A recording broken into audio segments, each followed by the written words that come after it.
जंजीर हिंदी सिनेमा की उन फिल्मों में से एक है जिसने सिर्फ एक अभिनेता की किस्मत नहीं बदली, बल्कि पूरी फिल्म इंडस्ट्री का रुख बदल दिया। इस फिल्म से पहले हिंदी फिल्मों में ज्यादातर रोमांटिक हीरो दिखाई देते थे, लेकिन जब ये फिल्म आई तब दर्शकों ने एक ऐसे नायक को देखा जो कम बोलता है, गुस्से से भरा हुआ है, अन्याय के सामने झुकता नहीं और हर कीमत पर सच का साथ देता है। यही किरदार आगे चलकर अमिताभ बच्चन की पहचान बन गया। इस फिल्म ने उन्हें एंग्री यंग मैन की छवि दी और उसके बाद उनका सफर लगातार ऊंचाइयों तक पहुंचता गया। कहानी की शुरुआत दिवाली की रात से होती है। चारों तरफ खुशियां हैं, लोग अपने घरों में दीप जला रहे हैं, लेकिन इसी खुशी के माहौल में एक छोटा बच्चा ऐसी घटना देखता है जो उसकी पूरी जिंदगी बदल देती है। उस बच्चे का नाम विजय है।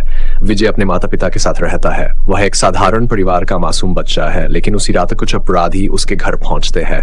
उनके बीच किसी बात को लेकर झगड़ा होता है और देखते ही देखते विजय की आंखों के सामने उसके माता पिता की हत्या कर दी जाती है। यह दृश्य बहुत दर्दनाक है कि विजय कुछ भी नहीं कर पाता।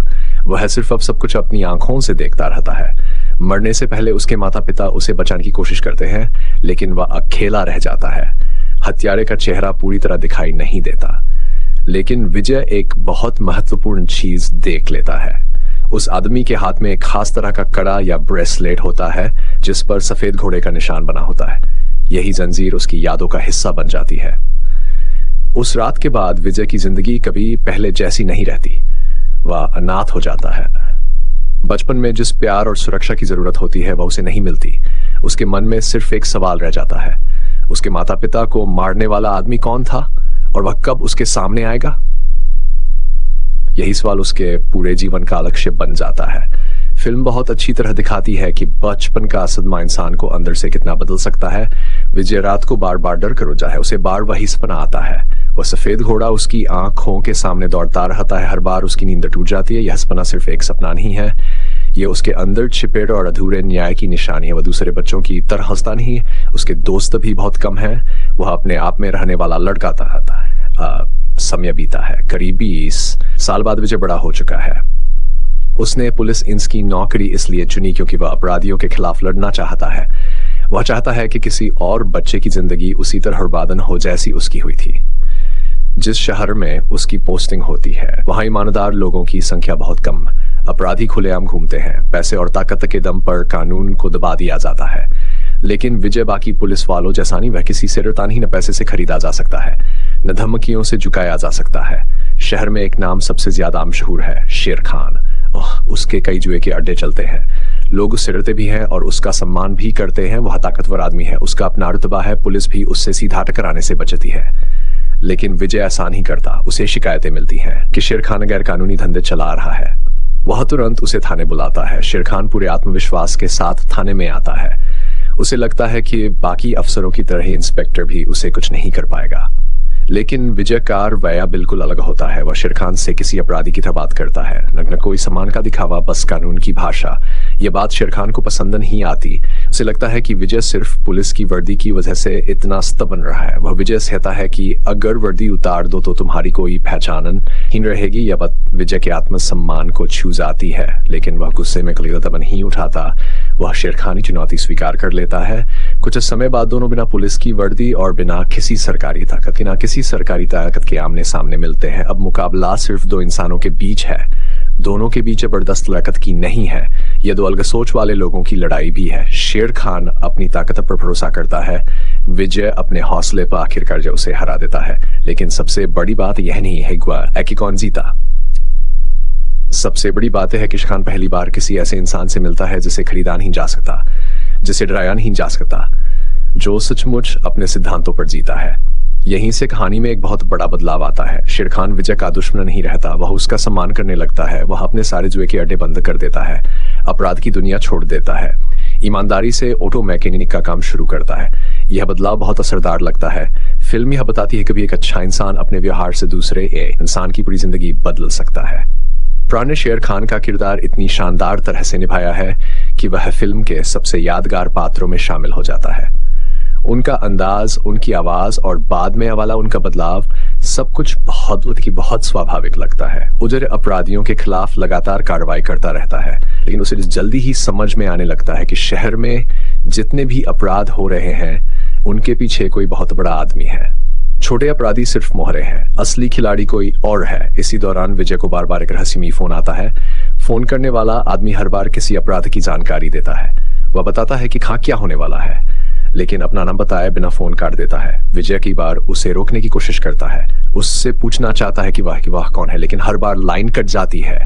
यह रहस्य कहानी को और रोचक बना देता है। दर्शक भी सोचने लगता है कि आखिर ये आदमी कौन है जो अपनी जान जोखिम में डालकर पुलिस की मदद कर रहा है। इसी बीच शहर में एक भयानक सड़क दुर्घटना होती है। कुछ अपराधी लापरवाही से गाड़ी चलाते हैं। उस हादसे में कि मासूम बच्चों की मौत हो जाती है। यह दृश्य फिल्म का सबसे दुखद हिस्सों में से एक है। यहीं पर पहली बार माला का आकार किरदार सामने आता है। वह सड़क पर कर्तव्य दिखाकर अपना गुजारा करने वाली एक अनाथ लड़की है। उसी ने पूरे हादसे को अपनी आंखों से देखा होता है, लेकिन तिजा के आदमी उसे पैसे देकर बढ़ाने की कोशिश करते हैं। माला गरीब है, उसके पास पैसे नहीं है, इसलिए वह पहडर जाती है और रिश्वत ले लेती है। उसे लगता है कि अगर वह सच बोलेगी तो उसकी जान चली जाएगी, लेकिन विजय को यह बात मंजूर नहीं होती। उसे महसूस होता है कि छिपा रही है। यहीं से कहानी एक नए मोड़ की तरफ बढ़ती है। विजय माला को दोबारा बुलाता है। इस बार वह सिर्फ पुलिस अफसर की तरह उससे सवाल नहीं करता, बल्कि एक इंसान की तरह उसकी हालत समझने की कोशिश करता है। उसे साफ दिखाई देता है कि माला झूठ बोल रही है, लेकिन वह यह भी समझ जाता है कि उसके झूठ के पीछे लालच से ज्यादा डर है। पहले माला अपनी बात पर अड़ी रहती है। वह बार बार कहती है कि उसने कुछ नहीं देखा, वह किसी को पहचानती भी नहीं। विजय उसके चेहरे को ध्यान से देखता है। उसे पता है कि सच उसके सामने खड़ा है, लेकिन बाहर नहीं आ रहा। तब विजय एक ऐसा कदम उठाता है जो माला की सोच पूरी तरह बदल देता है। वह उसे अस्पताल के मुर्दाघर में ले जाता है। वहां उन बच्चों के शव रखे होते हैं जो सड़क हादसे में मारे गए थे। माला जैसे ही उन मासूम बच्चों को देखती है, उसके चेहरे का रंग बदल जाता है। कुछ देर पहले तक जो पैसे उसे बहुत बड़े लग रहे थे, अब उनकी कोई कीमत नहीं बचती। उसे महसूस होता है कि उसकी चुप्पी की वजह से इतने छोटे बच्चों को न्याय नहीं मिलेगा। वह रो पड़ती है। वह विजय से कहती है कि उसने गलती की, अब वह सच बताएगी। तेजा के आदमियों ने जो पैसे दिए थे वह भी अपने पास नहीं रखती। वह कहती है कि यह पैसा किसी अनाथालय को दे दिया जाए ताकि कम से कम उससे किसी बच्चे का भला हो सके। यहीं से माला का किरदार दर्शकों के दिल में जगह बना लेता है। वह बुरी इंसान नहीं थी, वह सिर्फ फर्द नहीं थी, लेकिन जब उसे अपनी गलती का एहसास हुआ तो उसने बिना देर किए सही रास्ता चुन लिया। जया भादुड़ी ने इस किरदार को बहुत सादगी से निभाया है। उनकी सबसे बड़ी ताकत यह है कि वह बिना ज्यादा संवाद बोले भी अपने चेहरे से भाव दिखा देती है। विजय की ईमानदारी और सख्ती धीरे धीरे माला को उसकी तरफ खींचने लगती है। वह देखती है कि यह आदमी बाकी लोगों ने उसे पैसे चाहिए, न नाम, उसे सिर्फ सच चाहिए। माला उस आदमी की पहचान कर देती है जिसने बच्चों को कुचलने वाली गाड़ी चलाई थी। अब तेजा के लोगों को पता चल जाता है कि माला उनके खिलाफ गवाही देने वाली है। रात होते ही उसके पीछे गुंडे पड़ जाते हैं। पूरे शहर की सड़कों पर उसका पीछा किया जाता है। माला जान बचाकर भागती रहती है। उसे समझ नहीं आता कि कहां जाए। आखिरकार उसे सिर्फ एक जगह याद आती है जहां वह खुद को सुरक्षित महसूस कर सकती है। वह विजय के घर पहुंच जाती है। उसकी हालत बहुत खराब होती है, वह बुरी तरह हड़ी होती है। विजय दरवाजा खोलता है और उसे अंदर आने देता है। वह उससे कोई सवाल नहीं करता, सबसे पहले उसे पानी देता है और उसे शांत होने का मौका देता है। यहीं से दोनों के बीच भरोसे का रिश्ता शुरू होता है। धीरे धीरे बातचीत में दोनों को पता चलता है कि उनकी जिंदगी में एक जैसी कई बातें, दोनों अनाथ हैं। दोनों ने बचपन में अपनों को खोया है। दोनों ने अकेलेपन का दर्द झेला है। यही समानता उन्हें एक दूसरे के करीब ले आती है। विजय पहली बार किसी के सामने अपने मन की बातें करता है। वह बताता है कि बचपन से उसे हीसपना आता, एक सफेद घोड़ा, एक टूटी हुई याद, एक अधूरा चेहरा और अपने माता पिता की हत्या। वह खता है कि जब तक उस आदमी को सजा नहीं मिलेगी तब तक उसे चैन नहीं मिलेगा। माला चुपचाप उसकी बातें सुनती रहती है। उसे महसूस होता है कि विजय बाहर से जितना कठोर दिखाई देता है, अंदर से उतना ही अकेला है। कुछ दिन बाद विजय माला को अपने बड़े भाई और भाभी के घर ले जाता है। वह चाहता है कि माला सुरक्षित माहौल में रहे। उसकी भाभी माला का बहुत प्यार से स्वागत करती है। घर का माहौल पूरी तरह बदल जाता है। जहां पहले सिर्फ सन्नाटा था, वहां अब अपनापन दिखाई देता है। भाभी माला को घर के छोटे छोटे काम सिखाती है, कैसे घर संभालना है, कैसे खाना बनाना है, कैसे साफ सफाई रखनी है। वह उसे थोड़ा थोड़ा अंग्रेजी भी सिखाने लगती है। इंगेज हो जाती। लगातार अपराध और तनाव के बीच यह हिस्सा दर्शकों को थोड़ी राहत देता है। धीरे धीरे माला के मन में विजय के लिए सम्मान प्यार में बदलने लगता है, लेकिन वह अपनी भावनाएं खुलकर नहीं बताती। उसे पता है कि विजय का पूरा जीवन सिर्फ अन्याय की लड़ाई में लगा हुआ है। उसके पास अपने लिए इसमें हीन है। दूसरी तरफ तेजाल लगातार अपनी ताकत बढ़ाता जा रहा है। उसके पास पैसा भी है, राजनीतिक पहुंच भी है और ऐसे लोग भी हैं जो उसके लिए कुछ भी करने को तैयार है। उसे समझ में आ जाता है कि विजय को सीधे लड़कर हराना आसान नहीं होगा, इसलिए वह दूसरी चाल चलता है। वह विजय की ईमानदारी पर ही सवाल खड़े करने की योजना बनाता है। कुछ भ्रष्ट अधिकारियों और अपने आदमियों की मदद से वह ऐसा सबूत तैयार करता है जिससे लगे कि विजय ने रिश्वत ली है। यह पूरी साजिश बहुत सोच समझकर रची जाती है। विजय को अचानक गिरफ्तार कर लिया जाता है, जिस पुलिस विभाग के लिए उसने पूरी ईमानदारी से काम, वही विभाग अब उसे अपराधी मानने लगता है। उसके खिलाफ झूठे गवाह खड़े कर दिए जाते हैं। अदालत में भी उसके खिलाफ माहौल बना दिया जाता है। विजय अपनी सफाई देता है। वह बार बार कहता है कि उसने कोई रिश्वत नहीं ली, लेकिन उसके पास अपनी बेगुनाही साबित करने के लिए कोई सबूत नहीं होता। आखिरकार उसे नौकरी से निलंबित कर दिया जाता है और 6 महीने की जेल हो जाती है। यह विजय की जिंदगी का सबसे कठिन समय है। जिस आदमी ने हमेशा कानून का सम्मान, वही अब जेल की सलाखों के पीछे खड़ा है। उसे सबसे ज्यादा दुख इस बात का होता है कि झूठ जीत गया और सच हार गया। माला यह सब देखकर टूट जाती है। उसे विश्वास नहीं होता कि यह ईमानदार इंसान के साथ ऐसा हो सकता है। शेर खान भी बहुत गुस्से में होता है। वह जानता है कि विजय निर्दोष है, लेकिन कानून की प्रक्रिया पूरी होने तक वह कुछ नहीं कर सकता। जेल के अंदर भी विजय का स्वभाव नहीं बदलता। वह चुप रहता है, कम बोलता है, लेकिन उसके अंदर बदले की आग पहले से भी ज्यादा तेज हो चुकी होती है। अब यह लड़ाई सिर्फ उसके माता पिता के हत्यारे को खोजने की नहीं रही, अब यह लड़ाई उसकी अपनी इज्जत की भी बन चुकी है। 6 महीने बाद विजय जेल से बाहर आता है, लेकिन इस बार उसके चेहरे पर पहले जैसी शांति नहीं है। अब उसकी आंखों में सिर्फ एक ही बात दिखाई देती है, तेजा को उसके हर अपराध की सजा दिलानी है। अब किसी भी कीमत पर सच सामने लाना है। यही से फिल्म अपने सबसे रोमांचक हिस्से में प्रवेश करती है। जेल से बाहर आने के बाद विजय पहले जैसा इंसान नहीं रहता। पहले वह कानून के दायरे में रहकर हर लड़ाई लड़ता था। अब उसे महसूस होता है कि कानून का गलत इस्तेमाल करने वाले लोग सच को भी अपराध बना सकते हैं। फिर भी वह पूरी तरह गलत रास्ता नहीं चुनता। उसके अंदर गुस्सा बहुत है, लेकिन वह जानता है अगर उसने भी अपराधियों जैसा रास्ता अपनाया तो उसके और तेजा में कोई फर्क नहीं रहेगा। माला उसे देखकर बहुत खुश होती है। पिछले 6 महीने उसके लिए भी आसान नहीं थे। उसने हर दिन यही सोचा कि कब विजय वापस आएगा। जब वह उसके सामने खड़ा होता है तो उसके चेहरे पर खुशी भी होती है और चिंता भी। उससे साफ दिखाई देता है कि विजय पहले से ज्यादा कठोर हो चुका है।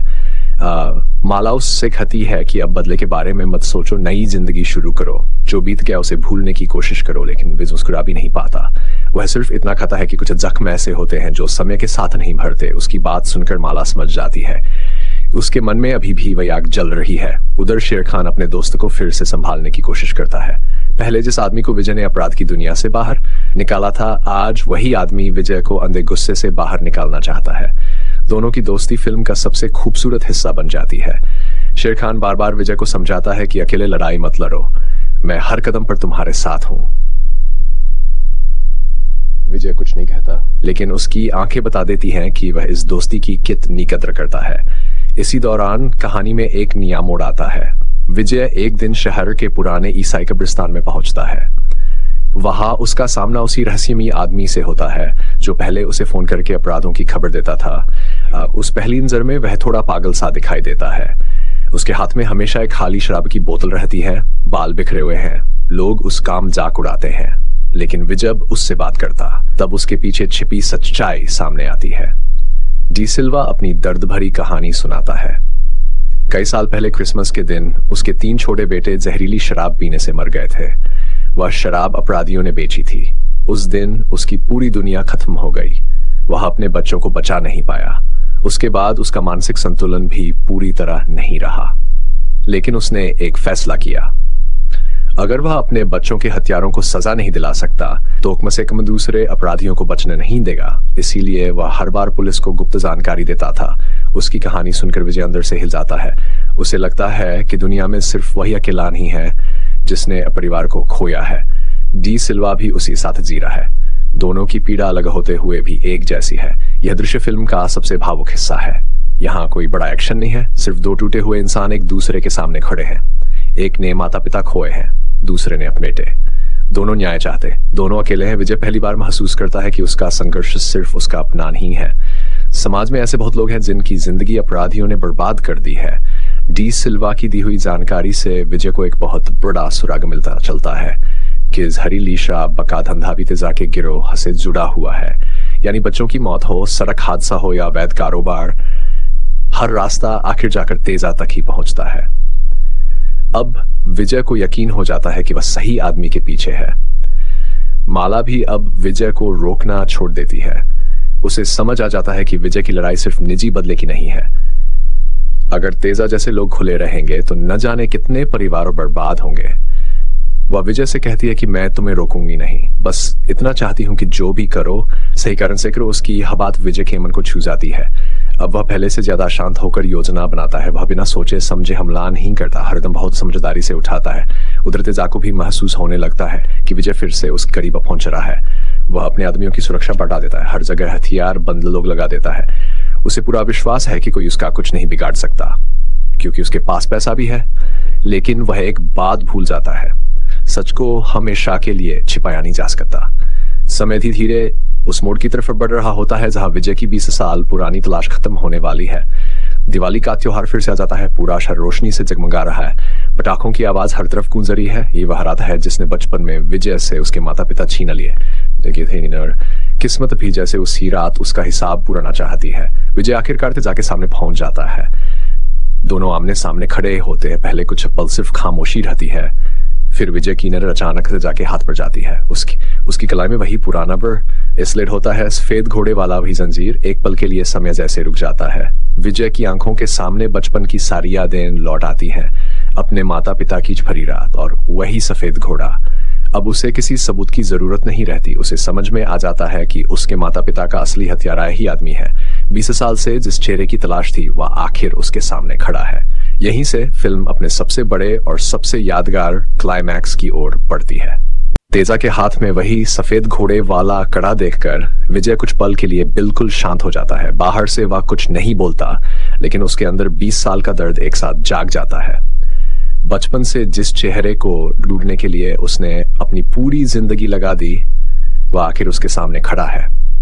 तेजा पहले तो विजय की तरफ देखकर मुस्कुराता है। उसे लगता है कि हमेशा की तरह इस बार भी वह अपने पैसे और ताकत के दम पर बच जाएगा। लेकिन इस बार हालात अलग हैं। विजय की आंखों में ऐसा गुस्सा है जो सिर्फ बदले का नहीं बल्कि न्याय का है। वह तेजा से पूछता है कि क्या उसे याद है वह दिवाली की रात। तेजा पहले अनजान बनने की कोशिश करता है, फिर धीरे धीरे उसके चेहरे का रंग बदलने लगता है। उसे समझ में आ जाता है कि विजय सब कुछ जान चुका है। कुछ ही देर में दोनों के बीच जबरदस्त टकराव शुरू हो जाता है। तेजा के आदमी विजय पर हमला कर देते हैं। विजय भी अकेला होता है, लेकिन वह पीछे हटने वाला इंसान नहीं है। वह एक आदमी काट कर सामना करता है, भी वहां पहुंच जाता है। वह अपने दोस्त को अकेला नहीं छोड़ता। फिल्म की सबसे अच्छी बात यही है कि शेर खान सिर्फ एक सहायक किरदार नहीं बनता, वह अंत तक विजय का सच्चा साथी बना रहता है। दोनों मिलकर तेजा के गुंडों का सामना करते हैं। एक तरफ विजय की ईमानदारी है, दूसरी तरफ शेर खान की वफादारी। इन दोनों का साथ इस फिल्म की सबसे मजबूत बातों में से एक है। चारों तरफ दिवाली के पटाखे चल रहे होते हैं, आसमान रंग बिरंगी रोशनी से भर जाता है। उसी शोर के बीच गोलियों की आवाज भी गूंजती है। प्रकाश मेहरा ने क्लाइमैक्स को बहुत प्रभावशाली तरीके से फिल्माया है। दिवाली, रोशनी और न्याय का यह मेल कहानी को और भी यादगार बना देता है। तेजा भागने की कोशिश करता है, लेकिन विजय उसका पीछा नहीं छोड़ता। सालों पहले जिस तरह तेजा ने एक मासूम बच्चे की दुनिया उजाड़ी थी, अब वही बच्चा उसके सामने एक मजबूत पुलिस अधिकारी बनकर खड़ा है। तेजा पहली बढ़ता हुआ दिखाई देता है। उसे समझ में आ जाता है कि इस बार बच निकलना आसान नहीं होगा। उसी समय पुलिस की टीम भी वहां पहुंच जाती है। तेजा को गिरफ्तार कर लिया जाता है। ऐसा लगता है कि अब सब कुछ खत्म हो गया, लेकिन तेजा आखिरी चाल चलता है। वह अचानक एक पुलिस वाले की बंदूक छीन लेता है। फिर पुलिस अधीक्षक सिंह को अपने में लेकर उन्हें डाल बना लेता है। कुछ सेकंड के लिए पूरा माहौल रुक जाता है। कोई गोली नहीं चला सकता। अगर कोई गलती हुई तो एक निर्दोष अधिकारी की जान जा सकती है। विजय बहुत ध्यान से स्थिति को देखता है। उसे जमीन पर पड़ी एक पिस्तौल दिखाई देती है। वह ऐसी समय का इंतजार करता है। जैसे ही तेजा का ध्यान थोड़ा हटता है, विजय तुरंत पिस्तौल उठा लेता है। बिना समय गंवाए वह गोली चलाता है। गोली सीधे तेजा को लगती है। तेजा संतुलन खो देता है और पीछे बने स्विमिंग पूल में गिर जाता है। यहीं उसके अपराधों का अंत हो जाता है। यह कोई खुशी का पल नहीं है, यह एक लंबे संघर्ष का अंत है। 20 साल से विजय जिस इंसान को ढूंढ रहा था, वह आखिर खत्म हो चुका है। इसके बाद विजय की नजर फिर उसी सफेद घोड़े वाले कड़े पर जाती है। वह जमीन पर पड़ा होता है। विजय उसे उठाता है, कुछ पल उसे देखता रहता है। यही वह चीज थी जिसने उसके बचपन को डर में बदल दिया था। यही उसकी हर रात के बुरे सपनों की वजह थी। यही उसके दर्द की पहचान थी। अब वह उस कड़े को दूर फेंक देता है। यह सिर्फ एक कड़ा फेंकना नहीं है, ये उसके 20 साल पुराने डर, नफरत और मानसिक बोझ को छोड़ देने का प्रतीक है। उस पल पहली बार विजय पूरी तरह आजाद महसूस करता है। अब उसके पास किसी से बदला लेने की आग नहीं बची। अब उसके माता पिता की आत्मा को भी न्याय मिल चुका है। इसके बाद डी सिल्वा धीरे धीरे विजय के पास आता है। दोनों एक दूसरे को देखते हैं, बिना ज्यादा शब्द बोले दोनों गले मिलते हैं। यह दृश्य बहुत भावुक बन जाता है। तो ऐसे इंसान जो अपने परिवार को अपराधियों की वजह से खो चुके थे, आखिरकार न्याय मिलते हुए देखते हैं। शेर खान भी मुस्कुराता हुआ विजय और माला के पास आता है। तीनों के चेहरे पर राहत दिखाई देती है। कहानी यहीं एक नई शुरुआत का संकेत देती है। अब विजय के जीवन में सिर्फ दर्द नहीं है, अब उसके साथ दोस्त भी है, प्यार भी है, और सबसे बड़ी बात, उसके मन में शांति है। फिल्म यहीं समाप्त होती है। अगर अभिनय की बात करें तो अमिताभ बच्चन ने इस फिल्म में ऐसा प्रदर्शन किया जिसने उनकी पूरी जिंदगी बदल दी। उन्होंने विजय के किरदार को बहुत कम शब्दों में जीवंत बनाया। वह ज्यादा बोलते नहीं हैं। उनकी आंखें, उनका चेहरा और उनकी खामोशी ही उनके संवाद बन जाते हैं। यही वजह है कि विजय का गुस्सा बनावटी नहीं लगता। दर्शक उसके दर्द को महसूस कर पाता है। जया भादुरी ने माला के किरदार में बहुत सादगी दिखाई है। उनका अभिनय बिल्कुल स्वाभाविक लगता है। माला सिर्फ प्रेमिका नहीं है, वह विजय के जीवन में उम्मीद लेकर आने वाली इंसान है। प्राण ने शेर खान का ऐसा यादगार किरदार निभाया कि आज भी उसे हिंदी सिनेमा के सबसे बेहतरीन सहायक किरदारों में गिना जाता है। एक अपराधी का ईमानदार दोस्त बन जाना और अंत तक उसके साथ खड़े रहना इस किरदार को बहुत खास अपना देता है। अजीत ने जाकिर में शांत लेकिन खतरनाक खलनायक का शानदार अभिनय किया है। वह जोर जोर से चिल्लाने वाला विलेन नहीं है, वह मुस्कुराते हुए भीड़ पैदा कर देता है। यही उसकी सबसे बड़ी ताकत है। ओम प्रकाश और बाकी कलाकारों ने अपनी भूमिकाओं को अच्छी तरह निभाया है। सलीम जावेद की कहानी और संवाद इस फिल्म की सबसे बड़ी ताकत है। उन्होंने एक ऐसा नायक बनाया जो आदमी की तकलीफ को अपने अंदर लेकर चलता है। उसी वजह से विजय सिर्फ एक फिल्मी हीरो नहीं लगता, वह उस समय खेसमाज की आवाज बन जाता है। प्रकाश मेहरा कहानी बहुत संतुलित है। उन्होंने एक्शन, भावना, रहस्य और ड्रामा को सही मात्रा में मिलाया है। कहीं भी कहानी बेवजह भटकती नहीं है। हर दृश्य अगले दृश्य की तरफ स्वाभाविक रूप से बढ़ता है। कल्याण जी आनंद जी का संगीत भी फिल्म को मजबूत बनाता है। गाने कहानी के बीच बोझ नहीं लगते, वे कहानी के साथ चलते हैं, माहौल को और प्रभावशाली बनाते हैं। कैमरा वर्क भी उस समय के हिसाब से बहुत अच्छा है। एक्शन दृश्य साफ दिखाई देते हैं। क्लाइमैक्स की शूटिंग विशेष रूप से याद रह जाती है। अगर फिल्म की खूबियों की बात करें तो सबसे बड़ी खूबी इसकी कहानी है, उसके बाद अमिताभ बच्चन का अभिनय, फिर शेर खान जैसा मजबूत किरदार संभालने में दोस्ती, ईमानदारी, न्याय और इंसानियत को बहुत अच्छे तरीके से दिखाया गया है। फिल्म की गति भी अधिकांश समय अच्छी बनी रहती है। कमियों की बात करें तो आज के दर्शकों को कुछ हिस्से थोड़े धीमे लग सकते हैं। कुछ एक्शन दृश्य आज के मुकाबले साधारण महसूस होते हैं, लेकिन यह हकमियां उस दौर की फिल्मों की शैली का हिस्सा थीं। इनकी वजह से फिल्म का प्रभाव कम नहीं होता। कुल मिलाकर जंजीर सिर्फ एक सफल फिल्म नहीं थी, यह हिंदी सिनेमा के इतिहास की सबसे महत्वपूर्ण फिल्मों में से एक है।